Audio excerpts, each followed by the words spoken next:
Roger Federer. Photo, Marianne Bevis. Exactly 19 years ago, he reached his first tour final in Marseille. Still aged just 19, he won his first Hopman Cup with Martina Hingis, and a month or so later, won his first tour title in Milan. It was 2001 and he would not turn 20 until after he had scored a famous victory over Pete Sampras at Wimbledon, their only meeting. Before he turned 21, Federer won his first Masters title, in Hamburg, to break into the top 10. And just before his 22nd birthday, Federer won his first major, his first Wimbledon title. In the same year he had also picked up his first Dubai title. And with his first Australian Open trophy at the start of 2004, Federer debuted at number 1. He reminisced on those early achievements, and the worries that had come with them. "I'm not kidding if I tell you I hoped I was going to not go down as a player, never to win a tournament, because I lost my first two quite dramatically." You can imagine today sitting with 100 how much disbelief there is between what happened then and now, but fast forward to 2019, and the now 37-year-old Swiss is still going strong. Federer's Hopman Cup tally has reached 3. This year he won with Belinda Bencic, who went on to win in Dubai the Saturday before her compatriot followed suit. And that marked the first time since 2002 that the twin titles had been won by the same nation. Those Dubai and Wimbledon titles have now extended to a record 8 in both cases. And the number 1 ranking has gone on to bring record after record for Federer, including the most weeks at number 1, 310, and the oldest number 1 when he reclaimed the top spot a year ago. Now he has won his 100th title, and while that is 9 short of Jimmy Connors' tally, 20 of Federer's have been majors, Connors won 8, and 6 have been year-end championships, Connors had 3.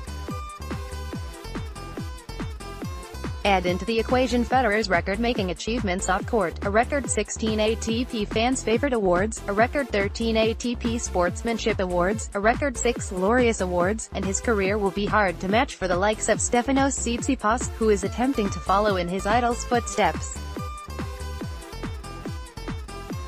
The young Greek with the one-handed backhand, expressive tennis, and attacking mindset, it is just 20 and already has 2 tour titles and a major semi-final to his name, and a victory over Federer at the Australian Open.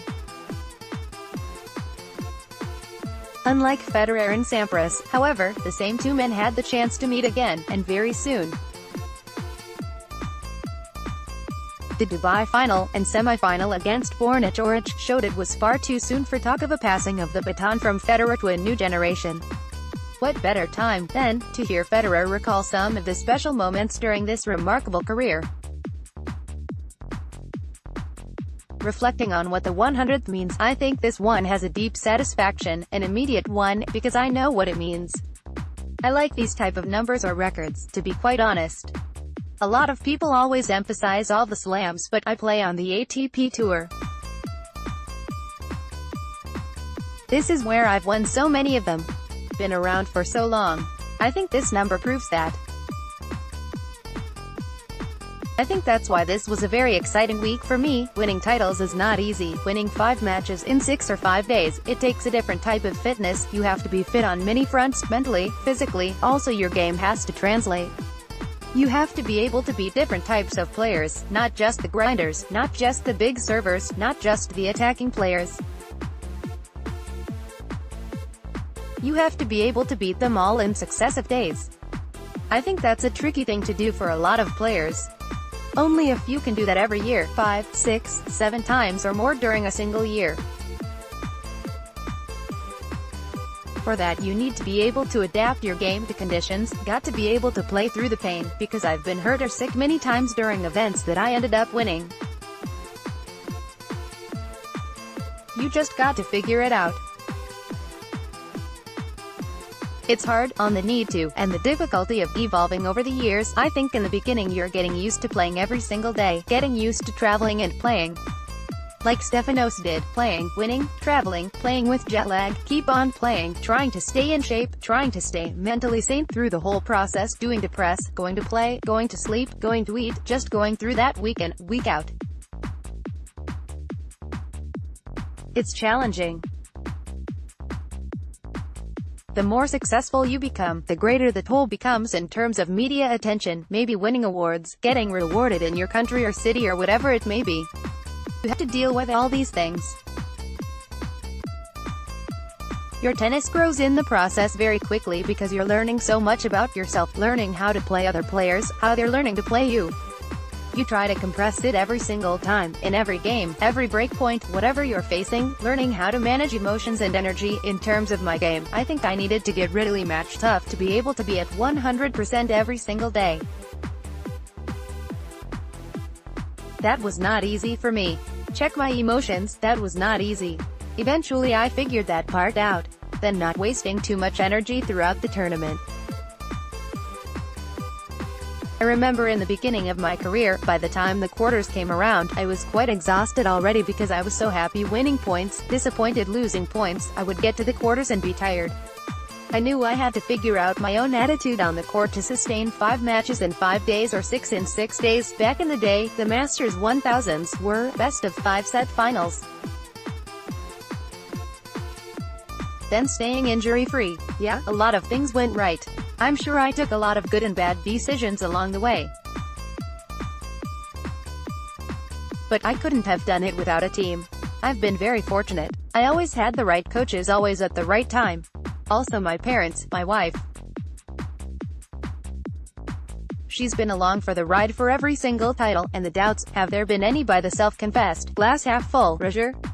I think every player has those weak 5 seconds where you're like, really? Could be after losing, I don't know, an epic 5-setter, it could be after playing a shocker, it could be sometimes after winning.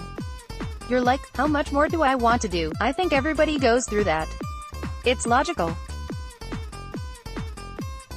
We have too much downtime, too much time on the road, too much rain delay, you name it, that makes you go through it in your head sometimes.